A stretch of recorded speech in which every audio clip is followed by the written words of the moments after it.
I've been through the laser program 27 years ago, so I know how it is. And I tried many methods, including hypnosis, to stop smoking.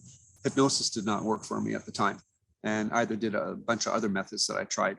So I know for a fact that laser works. So that's why I believe in it so strongly, because I've been through it personally. And so have friends of mine at the time.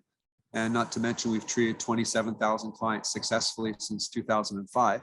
And back in 2009, I did become a hypnotist just for personal growth because I'm fascinated by the subject.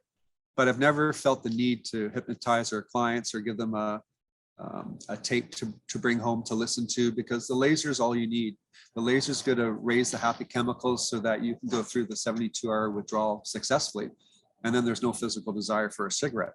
Now, with the hypnosis, like I said, it's just something that is not as effective. I've talked to a lot of clients over the years that have been hypnotized or tried hypnosis, and they walked out and lit up as soon as they were in the parking lot. Yet I've also heard that it's worked for some people.